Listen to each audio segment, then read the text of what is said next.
there everyone, it's Sue. I hope you had a good week this week. Today I'm going to show you a cartoon and it's about Humpty Dumpty, but it's not the Humpty Dumpty you know. This is how it should have ended.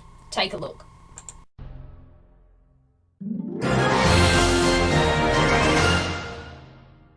Humpty Dumpty sat on a wall. Humpty Dumpty had a great fall. All the king's horses and all the king's men couldn't put Humpty together again. The end.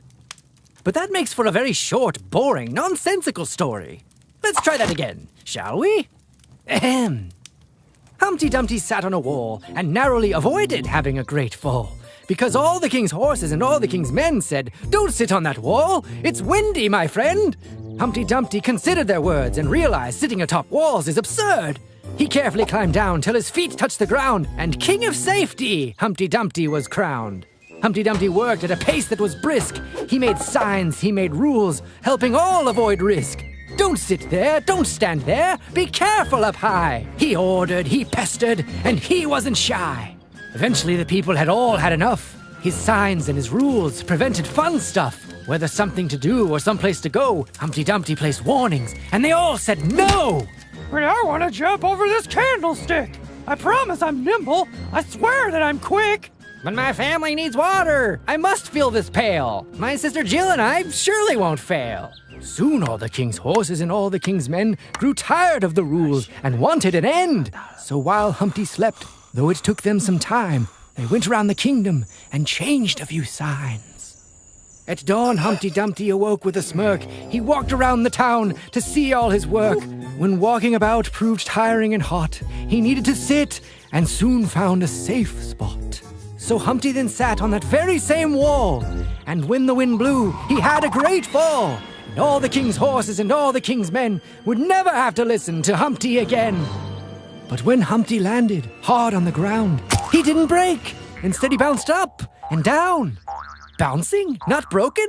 What was the matter? He's an egg after all. He should splatter and shatter.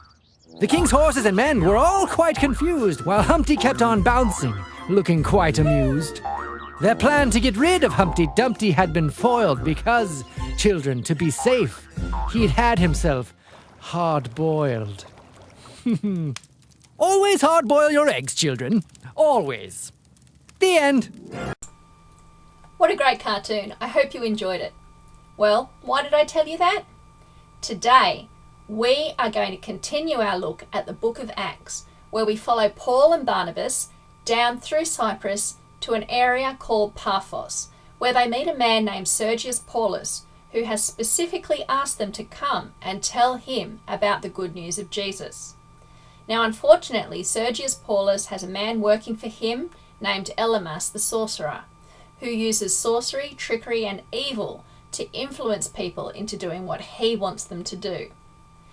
Paul, however, has identified Elymas as a child of the devil, and through God is able to make Elymas blind, which in turn stops him from doing and saying evil things.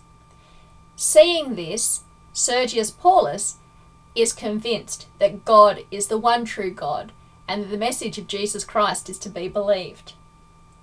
We see throughout Paul's mission of telling people about Jesus that not everyone's happy to hear it. And today in Kids Church on Zoom at 10:30, we'll be discussing what happens when we tell people about Christ and they don't want to hear.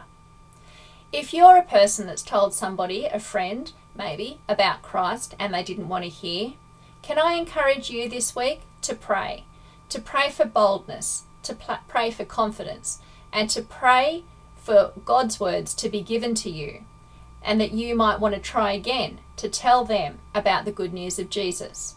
Because people, that's what we were put on earth for.